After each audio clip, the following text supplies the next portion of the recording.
All right, here we go. End of another month, which means another book video. I am going to do a little September reads recap and an October TBR.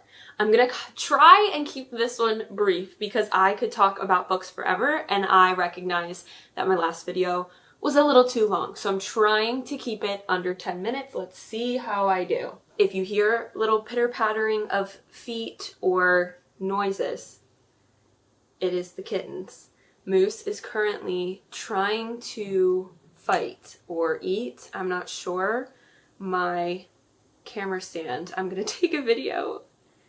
They're both interested in this leg of the camera. I don't understand. The first two books that I read in the month of September were Heir of Fire and Assassin's Blade. I did a lot of traveling in September for work, so I was really able to have lots of time to dive into these on my plane rides, and I feel like I just devoured these. I really feel like the series is starting to hook me, and I'm starting to get attached to the characters, and I'm like thinking about them when I'm not reading the book, which is always a great sign. So I read Heir of Fire first, and I read Assassin's Blade afterwards. Obviously there's like debate on the correct reading order, but ultimately I am glad that I read Heir of Fire first, and I will go into that more. But I feel like with Heir of Fire, and this is like a theme with fantasy in general, but specifically with Heir of Fire, I found myself just surrendering to, I don't know what's happening right now. I don't remember who this character is or if this character has been introduced, but I'm just gonna follow along and I'm gonna go along for the ride. And that's honestly fine. Like, I find myself doing that a lot with fantasy books, and especially like the witches storyline. I found myself being like, what am I reading? What's going on here? It was interesting though. Like, I got a little bit of the dragon storyline that I loved so much when I was reading Rebecca Yarros's book, and I am glad that it was brought back into Heir of Fire. So I did like that whole storyline. I really like Rowan a lot, and I like how Sarah J. Maas, she does this thing in her books, and she did it in A Court of Thorns and Roses, and I feel like it's the same thing that she's doing here. Obviously this one came first, but she has us fall in love with the first love interest in her book that is introduced, and the first love interest that the character falls for, and then suddenly there's someone else that comes in and just reveals all of the flaws of that original love interest. And there were already red flags I was feeling with Kale. That's how I'm going to say his name. And I just feel like Rowan came in and lit those things on fire, and now they are just like burning red flags. And I really like Rowan. I'm excited to see where that storyline is going. I'm also so interested to see how the reunification of Selena and Kale is going to go. Overall, really enjoyed Heir of Fire. I think I gave this one 4 stars as well. Once I finished Heir of Fire, I hopped right into Assassin's Blade. I really liked the order that I read these, because I felt like Assassin's Blade was the perfect palette cleanser within the series after Heir of Fire. I felt like it was, while it was still dark, obviously we're talking about a team of assassins, it's obviously still dark, but it felt lighter. And the comparison of Selena's character in Heir of Fire directly to Assassin's Blade and who she was as a teenager is just really cool to experience. And I think it's so amazing how Sarah J. Maas is able to develop the character backwards almost, and we see who she is now in Heir of Fire, but then we're able to see who she was and how she was so confident and how she was so light and happy previously. So I really enjoyed seeing that side of her.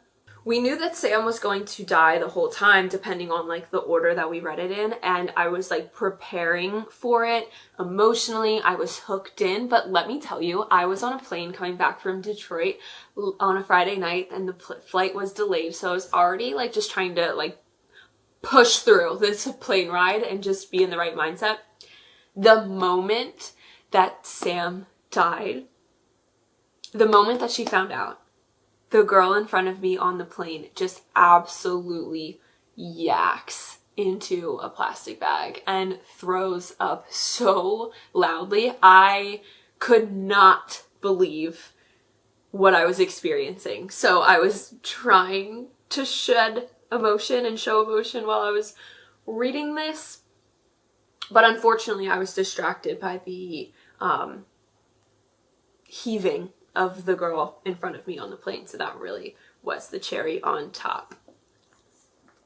I had mentioned this in my last video, but one of the things that I really like to do is I like to listen to audiobooks, and I like to read memoirs, I like to read self-help books, I like to read things that are heavier and more informational as audiobooks, because I feel like it helps me reach a different kind of literature that I typically wouldn't pick up off the shelf and be able to work through just like reading the physical book. So last month I read Share. I finally finished it. It took me probably 3 months to read, but that being said, it was so worth it. I absolutely loved it. I'm obsessed with her now. I think she is just an absolute queen, just paving the way for women. And I think that the fashion, I finally got to like the fashion piece of it towards the end of the book. And I found myself just Googling every person that was mentioned in the book, every look that she was talking about for every single premiere or show or all these fashion things that she was doing. I also watched the first episode of her show on YouTube, and it was so cool because it was like her in the 70s in 1975 creating an episode, and the skit on the episode was where would they be in 50 years, and 50 years is 2025, the year that we're in right now. And it was just so cool to watch how things changed, and like seeing her in action on her show was just so inspiring and so awesome, and I felt like it really brought the whole story together. I will definitely be tuning in for part 2 of Share. The next book that I finished and that I had mentioned in my previous video was Emotional Intelligence Habits. And I will say that this probably isn't my favorite like self-help book that I've read. I just found myself like wanting to push through, not being super interested in the book. And that doesn't typically happen to me when I'm reading things like this. I feel like there's always like a time in the book on some topic that I'm really enthralled in what I'm listening to, and I can like pull information from it. When I sat down to think about my review for this book, I actually couldn't remember any of my takeaways from it. I do think that if I am going to revisit this, and I think I should, I'm going to get the physical copy, and I'm going to like highlight and annotate things, because I don't know, I just like really struggled to take anything away from this one. Obviously, I think it is a good book. I think it's a great read. I just think that I'm like further along in my mental journey. I don't know what I'm trying to say here. I'm further along than this book. Like if I read this book maybe 1.5 years ago, I think I would have had more takeaways, but I feel like I've figured out a lot of the things that were mentioned in the book prior to reading it. The last book that I read in the month of September is The Conditions of Will. And I'm just gonna say this, I did not like Magnolia Parks. I have been hearing people rave about Magnolia Parks for the longest, and I like waited on Libby for it to become available on my Kindle for the longest time, and then I read it and I just didn't like it. It was too juvenile for me. It was too much drama. I didn't love it. When I saw that Jessa Hastings was coming out with a book that was just one standalone book by itself, I really wanted to give her another try, and I had seen a review saying that Conditions of Will is different for people than Magnolia Parks was. So I gave it a try, and I really enjoyed it. I felt like I was pulled in immediately. I thought the characters were so interesting. I really liked Georgia. I think the talent that she has and the way that Jessa Hastings was able to do her research into like that ability was so cool. Psychology is awesome to me, so, and it's something that I've always been interested in. So it was really cool just to see that play out. there were so many parts of it and just like one-liners or like arguments between characters where I was like cringing and I could not handle the language that was being said. I don't know, like, is that really how people in families or people in general like talk to each other? Because I don't talk to people like that, and I've never heard someone talk to someone else like that. So maybe it is normal. Maybe we just call each other names all of the time. I don't know, but that was just a little hard for me to swallow at times. Overall, I think I gave that book 4 stars because ultimately it served its purpose. It was a light read. It was palate cleanser. I say light, but there were some heavy topics. Actually, the whole book was around a heavy topic, but I will say I liked it. I finished it in like less than a week.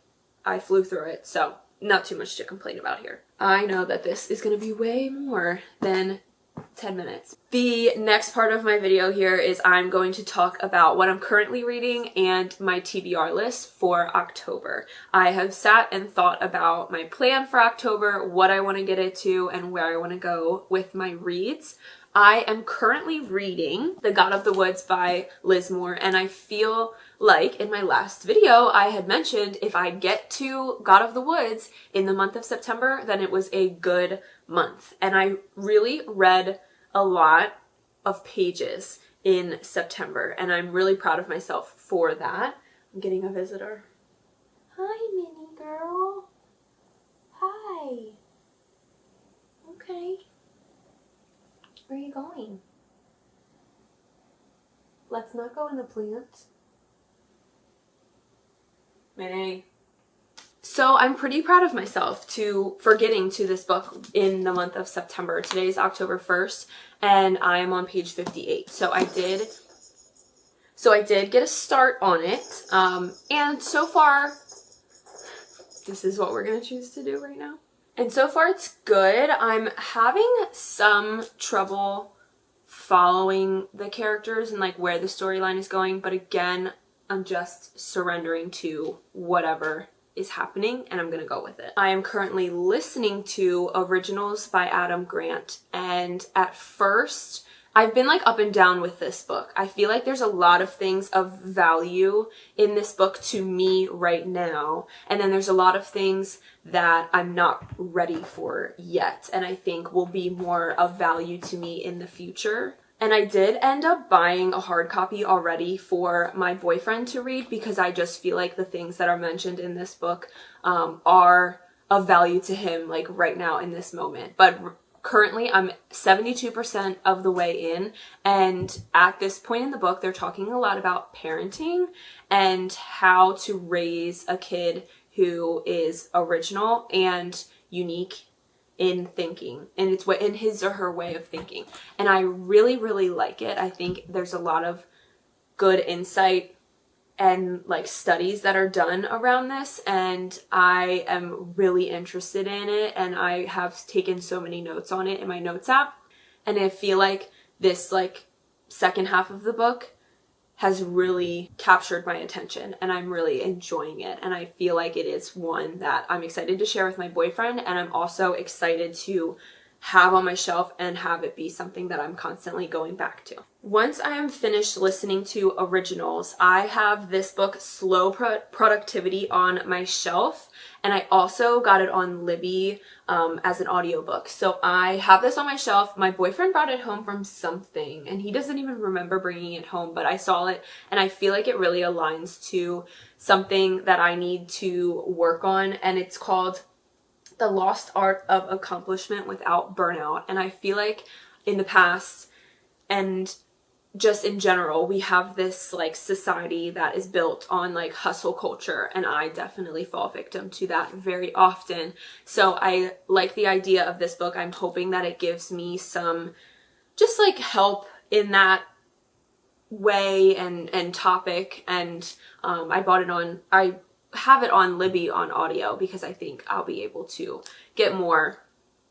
I think I'll be able to pay attention to it better when I'm listening to it. So that is going to be my next listen. Once I am finished with God of the Woods, I currently have James queued up on my Kindle, and I just got this new Kindle case. I'm finally a grown-up and have a grown-up Kindle case, and it's got this cute little hummingbird on it. It's so perfect. This is by Keaton Milburn. She's one of like my favorite, all-time favorite YouTubers, and she designed this. This is her second drop, and I'm absolutely obsessed with it. It is so cute, and I'm excited to use my Kindle just to be able to use this case.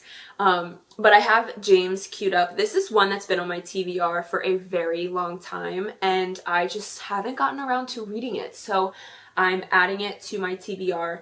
I have it from Libby, and I did put my Kindle on airplane mode so that I don't have to worry about it being removed. So as soon as I'm finished with The God of the Woods, I'm gonna hop onto my Kindle to kind of take a break from reading physical books, because I just go so much faster on my Kindle, and I think it will be nice to have that switch up. Once I finish with God of the Woods and then James, my plan is to go into Queen of Shadows, and Queen of Shadows is 645 pages, so I do think it will take me quite a while to get into this one. Not to get into it, but to finish it. And on top of God of the Woods, which is a pretty big book, and then I don't even know how long James is. So I'm thinking that those are going to be like the only fiction reads that I get to this month.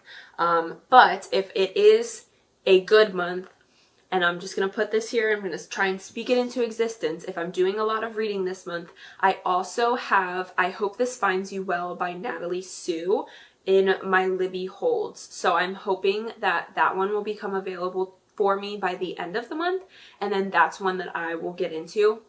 I don't know much about this book, and I don't even remember where I heard about it, but it is a comedy, and it looks like it's an office comedy. And I saw like one of the reviews is from Taylor Jenkins Reid, and she said it was hilarious. So I will trust anything that Taylor Jenkins Reid says.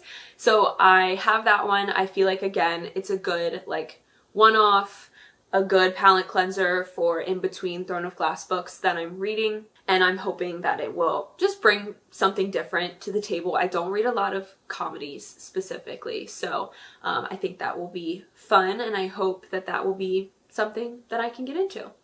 That is all that I read for the month of September. It was a good month. I really flew through some bigger books and read a lot of pages. I'm happy with what I got through.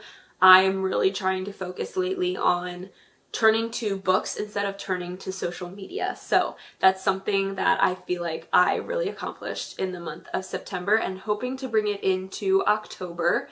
Please let me know if you have read any of the books that are on my TBR for October. Let me know your thoughts. Let me know too what your thoughts were for anything that I read in September. What are you reading for the month of October? Don't forget to follow me on Instagram and TikTok. I update those every single day, and I post a bunch on TikTok when it comes to my book content. Thank you again for watching, and I will see you next time.